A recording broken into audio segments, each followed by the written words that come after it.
कबीर साहेब, संत रैदास जी, संत माता कर्मा जी, मनखे मनखेला एक बरोबर का नारा देने वाले, नवा जागरण नवा बिहान और सबो बरमनु सियान कहकर गुलाम भारत में अपने द्वितीय बेटे बालक दास जी को राजा बनाने वाले बाबा गुरु घासीदास जी, शिक्षा के ज्योत जलाने वाले ज्योतिबा फुले साहब, आरक्षण के जनक छत्रपति शाहू जी कुर्मी महाराज, जल जंगल जमीन के लिए लड़ने वाले क्रांतिकारी बिरसा मुंडा जी, स्वच्छ भारत के जनक संत गाडगे बाबा, हम सब के मसीहा, भारत रत्न भारतीय संविधान के रचयिता, जिनकी आज हम जन्म दिवस मनाने के लिए उपस्थित हुए हैं, परम पूज्य बाबा साहब डॉक्टर भीमराव अंबेडकर जी के चरणों में श्रद्धा सुमन अर्पित करते हुए आज के इस कार्यक्रम के मुख्य अतिथि सुश्री विपुल राशि पन्ना मैम, जिलाधीश शक्ति, साथ ही कार्यक्रम में सम्मानीय एम.आर. आहिरे साहब, IPS पुलिस अधीक्षक शक्ति, साथ ही अपर कलेक्टर सम्मानीय विजय सिंह पाटले साहब कोरबा, सम्मानीय F.R. भारद्वाज साहब, प्राचार्य शासकीय महाविद्यालय डभरा, डॉक्टर संतोष साहू साहब, सिम्स बिलासपुर, सम्मानीय सतरंग साहब, सम्मानीय भार्गव साहब, मंच में उपस्थित सभी अतिथिगण, आप सभी को सादर जय भीम। साथ ही इस चुईपाली गांव में बाबा साहब डॉक्टर भीमराव अंबेडकर के स्टेचू को बैठाने की परिकल्पना करने वाले सम्मानीय भूपेंद्र जांगड़े साहब और गांव के उपस्थित सभी भाइयों और बहनों, आप सभी को जय भीम। साथियों, बाबा साहब अंबेडकर यदि नहीं रहते तो हम सब के जीवन में उजाला नहीं आता, यह बात सत्य है। लेकिन सवाल यह है कि आजादी के 73 साल बाद, भारत के संविधान लागू होने के बाद, आप और हम जो बाबा साहब अंबेडकर के 3 चिंतन के लोग हैं, बाबा साहब अंबेडकर जब संविधान बनाए तो प्रथम वर्ड लिखते हैं भारत के संविधान की उद्देशिका, जिसमें उन्होंने लिखा हम के बाद उन्होंने कामा दिया, फिर भारत के लोग। हम उद्देशिका को पढ़ने में थोड़ा कम पड़ जाते हैं और पढ़ते हैं तो हम भारत के लोग बोल देते हैं। बाबा साहब का ऐसा नहीं था। बाबा साहब का कहना था we the people of India, हम जो यहाँ पर हैं और भारत के लोग जो यहाँ पर नहीं है, भारत के क्षेत्रफल के अंदर निवास करते हैं। हम भारत को एक संपूर्ण प्रभुत्व संपन्न समाजवादी पंथ निरपेक्ष लोकतंत्रात्मक गणराज्य बनाने के लिए, मतलब हम और भारत के लोग भारत को एक संपूर्ण प्रभुत्व संपन्न गणराज्य बनाएंगे।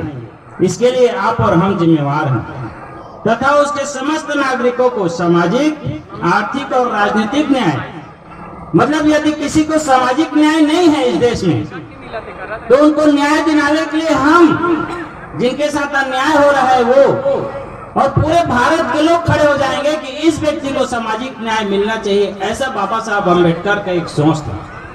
लेकिन साथियों, जब इस देश में सामाजिक अन्याय होता है तो जिसके साथ अन्याय होता है वह व्यक्ति डर में भी खड़ा नहीं होता कि मेरे साथ अन्याय हुआ है। उस अन्याय के लिए लड़ने के लिए खड़ा होने का हिम्मत अभी भी इस देश में लोगों में पैदा नहीं हो पाया।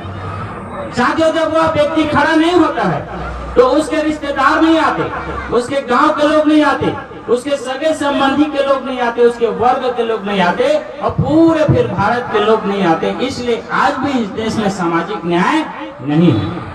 लेकिन इसी के उलट 2-3 साल पहले आप देखेंगे अमेरिका में एक गोरे ने एक काले को कार के नीचे पैर से दबा के उसके गले को उसको मौत के घाट उतार दिया तो पूरे अमेरिका के लोग खड़ा हो गए, we the people of America.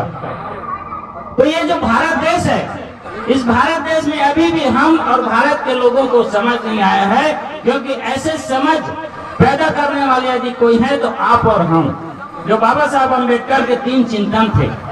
जिस प्रकार इस देश में जल से न, थल से न, वायु से न है, बाबा साहब अंबेडकर के भी 3 चिंतन थे। शिक्षित, दूसरा शिक्षित कर्मचारी और तीसरा इस देश के नेता और राजनेता। ये 3 चिंतन बाबा साहब अंबेडकर के थे। यदि समाज के लोग शिक्षित हो जाते हैं तो वह शिक्षित व्यक्ति अपने घर, अपने गांव, अपने समाज, अपने वर्ग, अपने देश में इस देश की रूढ़िवादी व्यवस्था, गलत परंपराएं, पाखंडवाद, आडंबर इन बातों से समाज को आगाह करेंगे, समाज को सिखाने का काम शिक्षित व्यक्ति करेगा। बाबा साहब अम्बेडकर का दूसरा चिंतन, जिसमें शिक्षित कर्मचारी, यदि आप पढ़ लिख के नौकरी चाकरी में आ गए हैं तो समाज के उत्थान के लिए आप टाइम देंगे, टैलेंट देंगे, ट्रेजरी देंगे और आपका समाज आगे बढ़ जाएगा। ऐसा बाबा साहब अम्बेडकर के दूसरे चिंतन में जो कर्मचारी और अधिकारी जो मंच में आप और हम बैठे हैं, उनके लिए बाबा साहब ने ऐसा सोचा। बाबा साहब अम्बेडकर के तीसरे चिंतन, नेता और राजनेता। हमारे जो हक और अधिकार हैं भारत के संविधान में जो लिखे गए हैं, तो जो लोग सदन के अंदर बैठते हैं, चाहे वो पंच हो, सरपंच हो, जनपद हो, जिला पंचायत के सदस्य हो, चाहे विधायक हो, सांसद हो, विधानसभा में मंत्री हो, संसद भवन में केंद्रीय मंत्री हो, हमारे हक और अधिकार के लिए सदन के अंदर चिल्लाने के लिए बाबा साहब अम्बेडकर ने तीसरा चिंतन कहा, नेता और राजनेताओं को। ये तीन चिंतन के लोग आप और हम हैं। यहाँ शिक्षित लोग बैठे हैं, यहाँ शिक्षित कर्मचारी बैठे हैं, यहाँ नेता और राजनेता भी बैठे हैं। बाबा साहब अम्बेडकर के यदि उन चिंतन में आप खरा नहीं उतर रहे हैं, यदि आप समाज के लिए नहीं सोच रहे हैं, समाज के लिए आप नहीं कर रहे हैं, तो आपका शिक्षित होना बेकार है, आपका कर्मचारी और अधिकारी होना बेकार है, आपका नेता और जन नेता बनना बेकार है। ऐसा बाबा साहब अम्बेडकर ने कहा है। आज 132वीं जयंती के अवसर पर इस गांव में हमें चिंतन दिख रहा है। इस गांव के लिखे पढ़े लोग, इस गांव के लिखे पढ़ने के बाद कर्मचारी और अधिकारी लोग बाबा साहब अम्बेडकर को सम्मान देने का काम इस गांव में किए हैं। इसलिए मैं इस गांव के लोगों को, कर्मचारी, अधिकारी और शिक्षित लोगों को सादर धन्यवाद देता हूँ कि आपकी जो चिंतन है। भूपेंद्र बहादुर जांगड़े साहब को मैं विशेष धन्यवाद देता हूँ कि आप बाबा साहब अम्बेडकर के चिंतन में खड़े उतरे हैं। इस गांव को मैं सादर नमन करता हूँ। साथियों, बाबा साहब अम्बेडकर ने अनपढ़, गरीब, मजदूर, किसान के लिए कुछ नहीं कहा। समाज के लिए आप जिम्मेवार नहीं है। यदि समाज के लिए कोई जिम्मेवार है तो शिक्षित है, कर्मचारी है और नेता और राजनेता है। साथियों, बाबा साहब अम्बेडकर ने उन्नति नहीं किया। आप हमारे महापुरुषों के इतिहास को देखेंगे, हमारे महापुरुष उन्नति नहीं किए। हमारे महापुरुष समाज को श्रेष्ठ बनाए, लेकिन आप और हम उन्नति किए।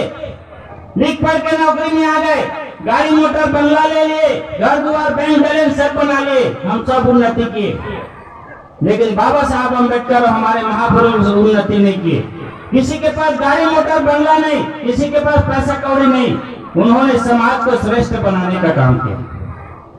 समाज में विचारधारा को खड़ा किया हमारे महापुरुषों ने, और जब समाज में महापुरुषों का विचारधारा खड़ा हो गया तो पूरे समाज के लोग मिलके इन महापुरुषों को, आज बाबा साहब अम्बेडकर को श्रेष्ठ और प्रतिष्ठित बनाने का काम और आप हम सब कर रहे हैं। तो साथियों, हमेशा याद रखिए, आप उन्नति तो करिए, लेकिन समाज में श्रेष्ठता हासिल करने के लिए समाज को भी श्रेष्ठ बनाने का काम करिए।